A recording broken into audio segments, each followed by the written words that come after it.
Hello, today I want to share with you a little project that I've been working on. It is a project that uses the dryer sheets as a foundation for some foundation piecing, but these dryer sheets are much larger. So I was super excited to find these. They're like 2 times the size of the regular dryer sheets. They measure roughly 12 by 9, so a bigger area to work with. So I decided I was going to play around with them and just see what I could come up with. And I wanted to do a low volume, neutral colored little table runner. Maybe if I have fun with it and just keep going, I might make it into a quilt. But I'm just kind of playing around with it, and I wanted to show you a little bit about it. The block that we're actually going to be making is this one here, and I have not trimmed it yet, so it kind of gives you an idea of what that's going to look like. I did try some different ways to make the circle, and so you can see that they're not all, this one's bigger, they're not all circular, but what I decided to do that worked out the best was a die from the Accuquilt Go, and it is the Drunkard's Path 4-inch finish die. And I'll show you that once we cut it. But I had the best results making this block using that die, so we're just gonna go with it. Okay, and so the first thing I'm gonna do is I have a bunch of scrap fabrics in some neutral colors, and this is what the die looks like. And I'm just going to place my fabrics over that, and we're gonna stick it into the cutter.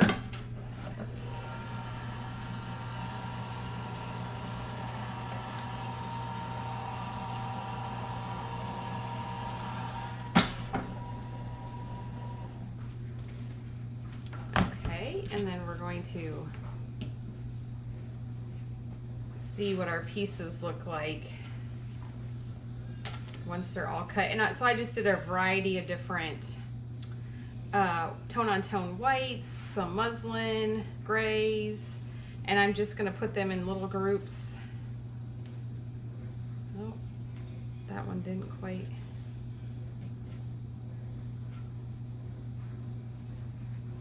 One of those had a thread that got caught, and so I just pulled it, so it caused a little bit of a run, but that's fine.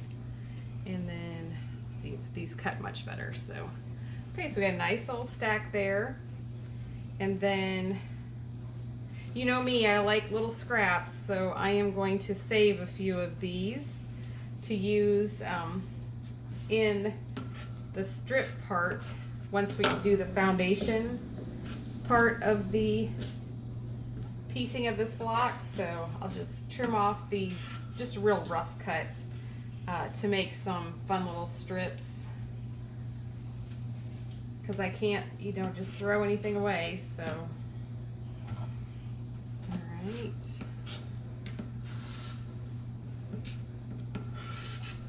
okay.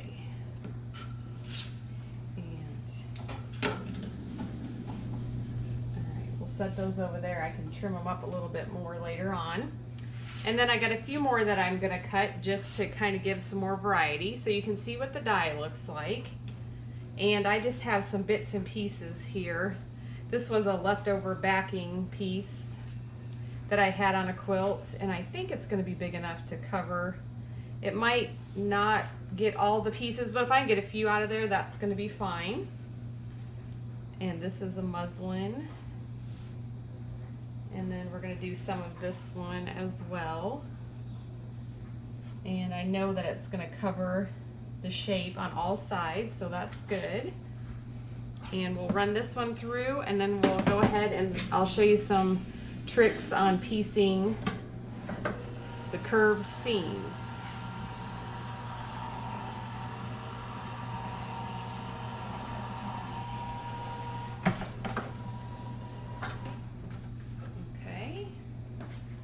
We'll take these off and add to our pile, and then we'll have lots of variety to build some blocks. So that one, I'm just going to check that bottom piece because that was the one that may or may not have gotten covered. And so far those look like they were all cut out of that fabric, and that one as well. And this is the last one. And that got a full cut too, so that's good.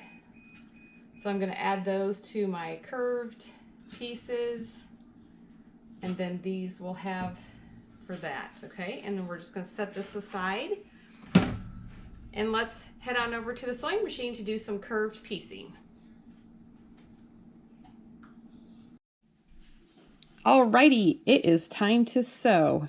And so I've got my two shapes here, and curved pieces can have a kind of a daunting quality about them, but they're really not bad. I have enjoyed sewing some of these, and I don't pin. I kind of match the little, that Accuquilt cuts out the center sections where they should line up, but honestly, I don't even kind of pay attention to that.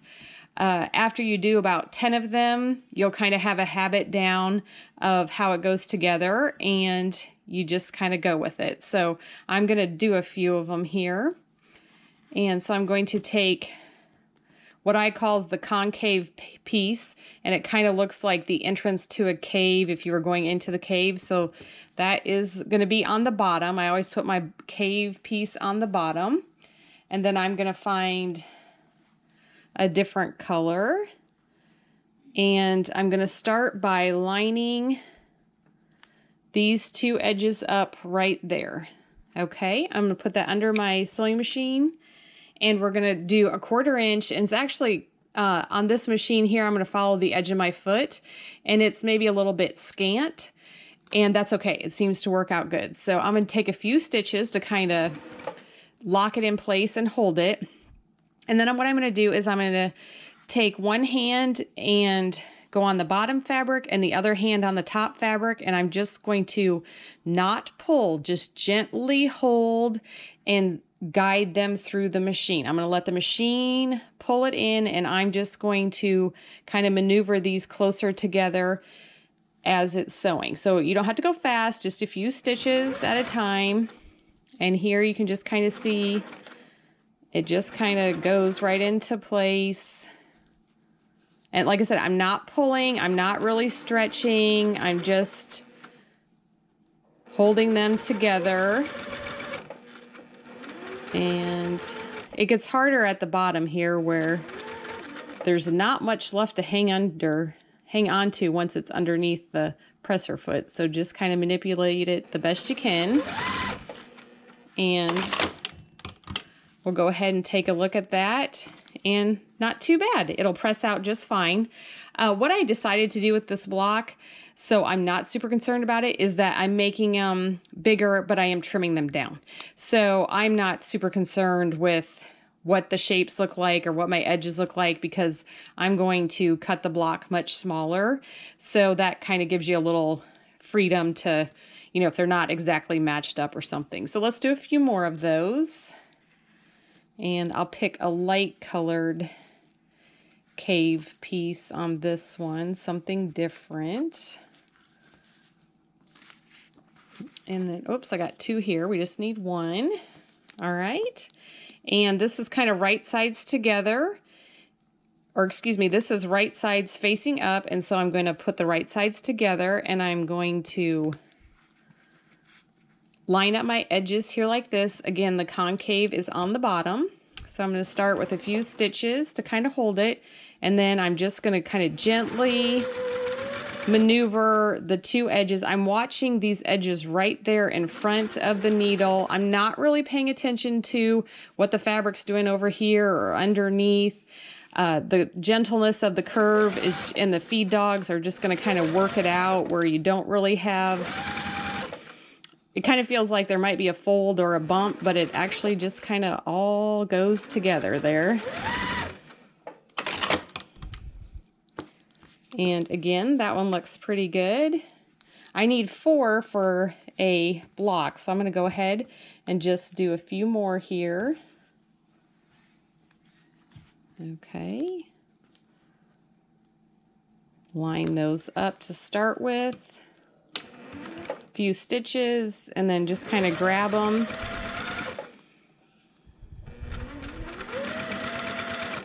and work them towards each other.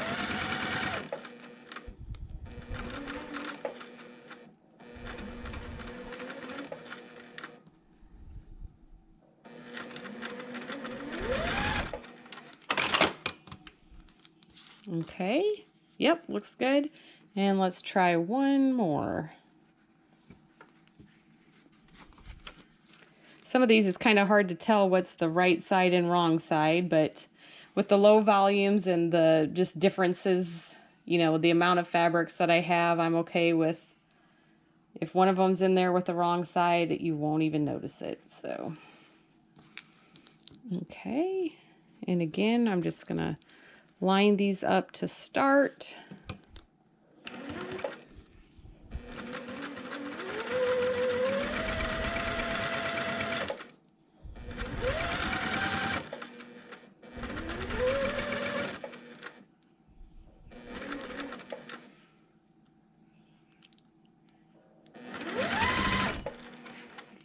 Okay, and so then this is our fourth one. Looks good, and now let's give them a press and we'll sew them together. Okay, we're at the pressing station, and I'm just going to press from the back side, and I kind of just look at it and decide, well, it kind of wants to go towards that direction, so I'm just going to press it towards the curved piece. And I'm not really pulling on it, I'm just kind of holding it there to keep it from getting super distorted when I run my iron over it. So that looks good. Okay, and then again, this one kind of wants to go to the curved piece, so I'm not going to fight it. I'm going to just go with that.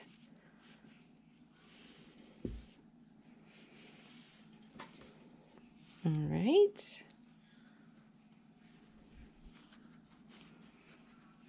And I do kind of like to do a few of them pressed towards and a few of them pressed away. That way when I go to sew them together, I can kind of nest seams a little bit. And this one is kind of just straight up. So I'm going to take this one and press it to the concave piece. Okay, and then same with this one here. I'm going to go to the concave just so then I have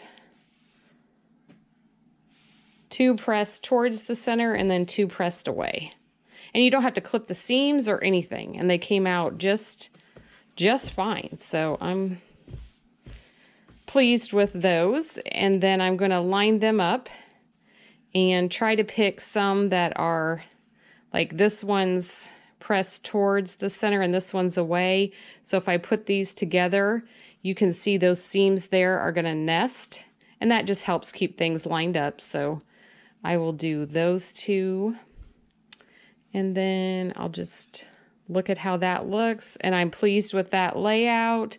No, I didn't really pick two of the same that would be touching, so we're going to go ahead and just put these right sides together and sew these two together 1/4 inch right along there. Okay, we're going to take our two pieces, and again, I'm going to kind of nest these seams together there and then line up my edge on this end and this end, and you can pin it if you want to. I'm fine with just holding it there and stitch 1/4 inch.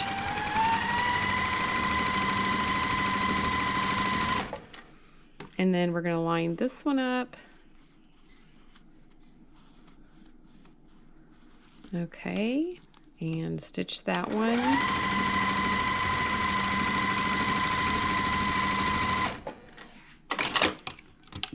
And then we can cut those apart and take a look. They look pretty good. And then we're going to press those, and then we'll join these two together. Now I'm going to set my seams, and then I'm going to press one of the pieces with the seam going straight up. And then this one, I'm going to press that the seam is going down. And that way I know that that center piece is going to nest. Okay, that looks good. And now I can line these two edges up. And we'll go ahead and sew that seam. Now this one here, I'm kind of just checking to see that these nest right here. That's pretty good. These nest right there. And just get this one in place to where they're nesting. and then we'll just stitch 1/4 inch along there. Okay, now I've got my 2 halves and I'm going to join them together, and on this one I'm going to make sure that that center seam is nested because I pressed one way and then the other one the opposite way, and we're going to do a 1/4 inch seam on here.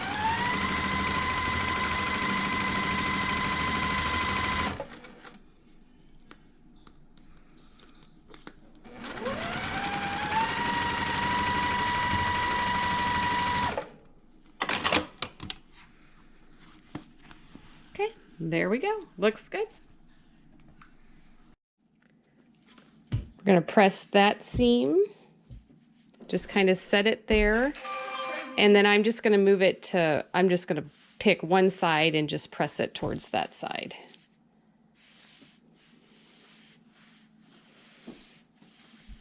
Okay.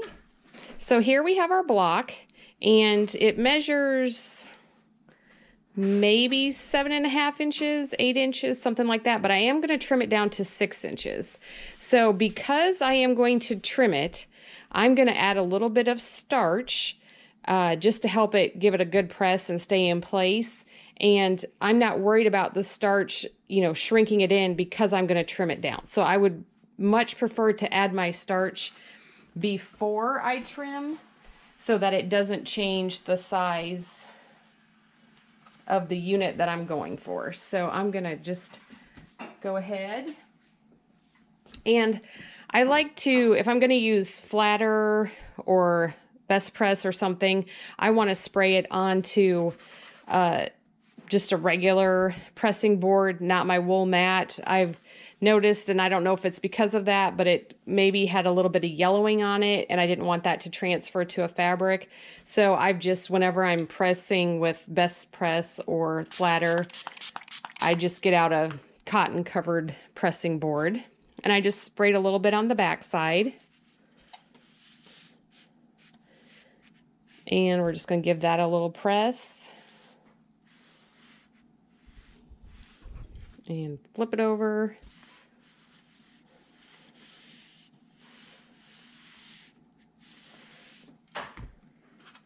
Okay, and that looks pretty good. So let's go trim it up.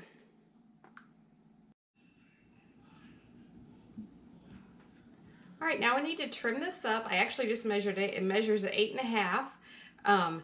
It's not too bad. I could definitely just, you know, sew a bunch of these together, but I do want to trim it down so that it fits onto that dryer sheet, and I wanted it where I didn't have quite so much hanging out here. So I'm using a Creative Grid 6.5 inch ruler, and that's what I'm going to trim it down to. And there are white lines on here that show halfway, both vertically and horizontally, and then there's a little circle, and we're going to go ahead and put that circle right over where our seams join. And it's real easy to trim because we just line those lines up with our seams, these lines here, and then you can see we've got a good bunch that we can trim off.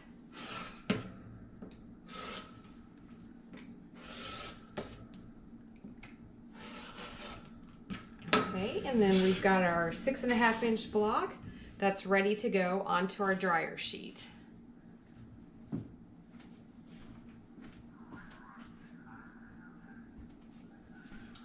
Okay, before we can add it to our dryer sheet, we're gonna kind of find the center, and I'm just real roughly going to just do a little press right here to just kind of show the halfway points. And I am gonna just, because they're very faint, I'm lining them up on this line right here onto my mat so that I can see where they're at. I could draw a little line on there, but it seems to work out okay. And then I'm just going to turn my block kind of on point. I'm lining up that point with the line there and that point there. And I'm not super concerned that it's exactly in the center because we will be trimming it all up before we add it into our projects. So from here you can add a pin to hold it in place. You can glue it, you can just hang on to it. I will put a pin in here, and then we can go ahead and start adding our strips. Next, once we have our block trimmed down and onto our dryer sheet, I just put a pin there just to hold it in place. You could use a little bit of glue, just something to keep it, you know, touching or neatly placed onto our used dryer sheet as our foundation. And then I'm going to take, I have pre-cut some white strips that are 1.5 inch, and this is the only standard thing that I'm going to have in each block. The first round of strips that go around my center block are all going to be 1.5 inch of this white. That kind of brings uniformity to the quilt, ties everything together, and then I can just add whatever strips, various sizes, colors, as I finish out the rest of the piece. So I'm just going to line my raw edges up here, and we're going to go ahead with a 1/4 inch seam and just stitch that strip right on.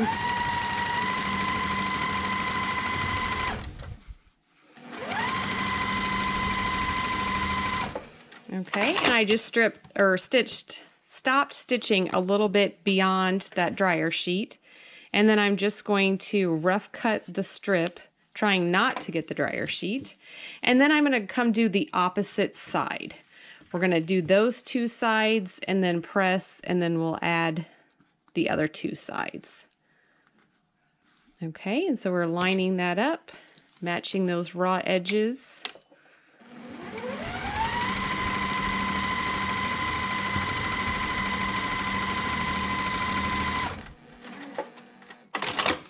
Okay, and we'll cut that one off. And then let's just do a finger press here. And that looks good. And same with this side. Okay, and then we're going to go ahead and add the strip on the 2 remaining sides. And you can press it in between. I just did a finger press, and then I'll press it all when I'm done.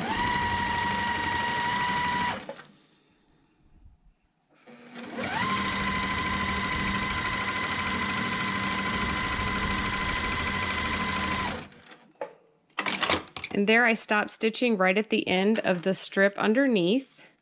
And then without cutting the dryer sheet, I'm just going to make a rough cut there. And now this was the salvage edge, so I'm folding back my dryer sheet and I'm just going to trim that excess off because I don't want that left in the bulk of the seam. Okay, looks good. And we got one more side, so we'll get that added on. And again, just line up your edges.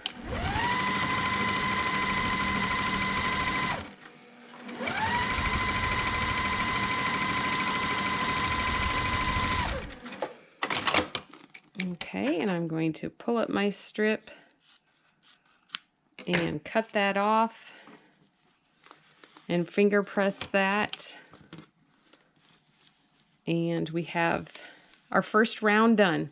Now the rest of the pieces, I'm going to go ahead and just do like one corner and then do the opposite corner and then kind of work my way off the other side as well. So let's find some fun strips that we can add. I am going to remove that pin because I don't need that there anymore. And whoops, here's some random strips that I'm going to use, and they're all different. This one's not even pressed. Different lengths, different widths, just very neutral colors that I want to kind of have throughout my project. And then I'm just lining them up right sides together, matching up the edge of that last strip. And we'll sew that on 1/4 inch.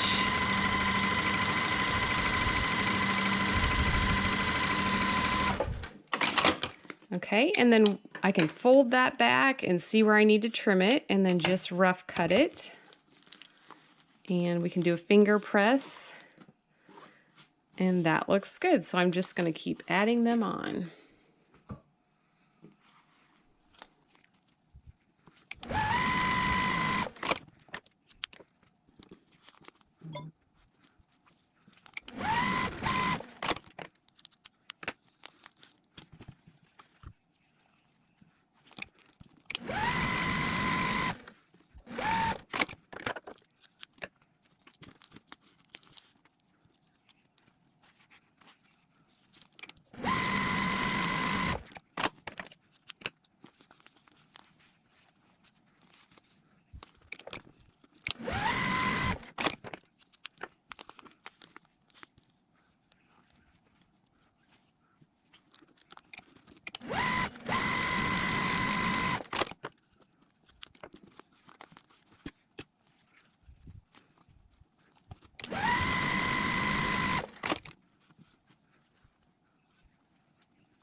All right, we've got all of our strips added on. I haven't pressed anything yet, so I'm just going to go ahead and give it a good all over press.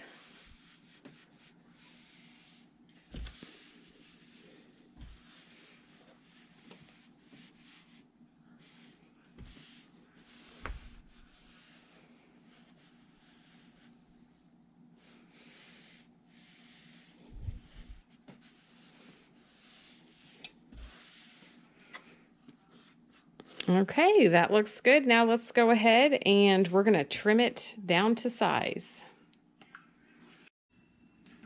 Okay, the block is all sewn. All the strips are sewn on and we are ready to trim it down. So I'm going to flip it over so that the right side is facing down. And I've got this extra large stripology ruler, and I like these because there's lots of lines on there to help me line things up, and also I can cut 2 sides at a time. So I'm going to go ahead, and I know this needs to be 12 inches, so I'm going to find the 0 and the 12, and I'm going to pick a line on the ruler to put through my, I can see where those seams all kind of go there.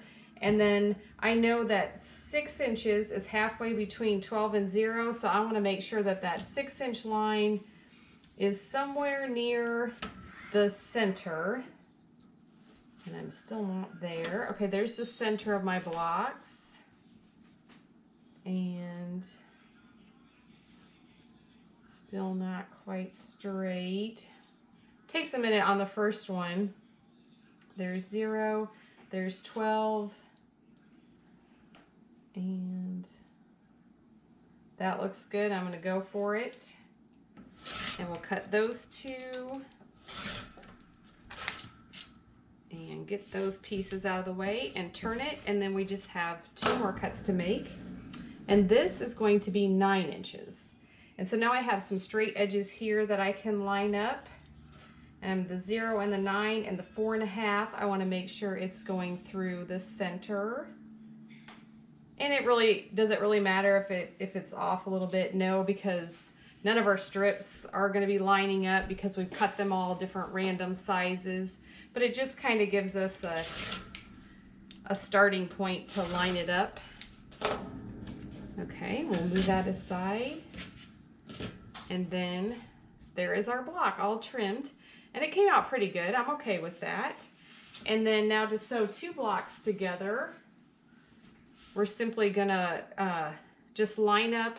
We're not trying to line up any fabric pieces here, any seams to line up. I'm lining up the top edge and the bottom edge. And so I'm gonna put those right sides together, and then we can go right over to the sewing machine and sew a 1/4 inch seam on that. All right, at the sewing machine, we've got our pieces lined up, and I'm going to join them using a 1/4 inch seam.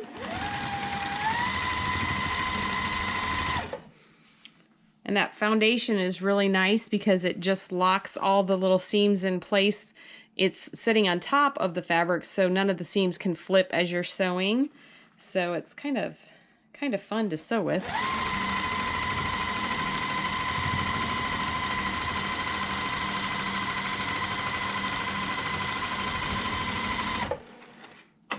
Okay, and then we can take a look at that. Not too bad. And we're going to give it a press, and then we can just keep making those and adding them in our quilt. So I'm going to try to just move this right over to the ironing station.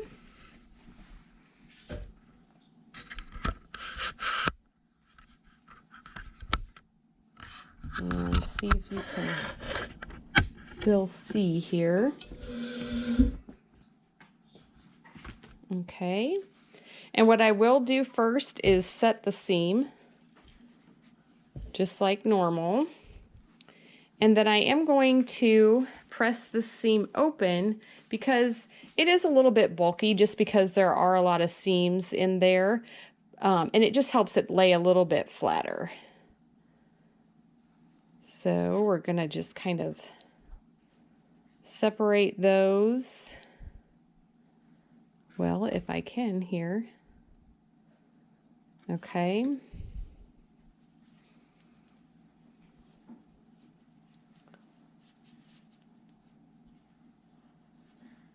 And just let that iron sit on there so that it presses that seam nice and flat.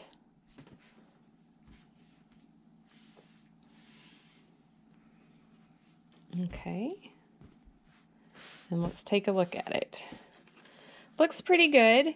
The seams didn't necessarily line up right there, but that's okay because in the overall piece, you're not going to notice, you know, things like that because none of our strips are the same width. They're all just kind of random, but your eye will see, you know, your diamond shape and this neat circular thing. So there's lots of stuff going on. So what I will do is just, you know, add pieces, blocks as I go into rows and then just sew the rows together. And I'm just kind of doing this as a bonus fun project. So I'm not in any hurry to get it done. And if I have a few minutes, I have the pieces already cut so I can just sit down, sew a block or two every now and then. And eventually it'll, you know, have enough blocks to make a quilt.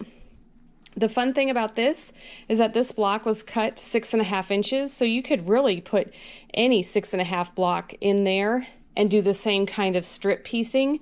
That would be really fun. You could do all kinds of different color combinations, so the possibilities are endless. But just have fun using that used dryer sheet as your foundation.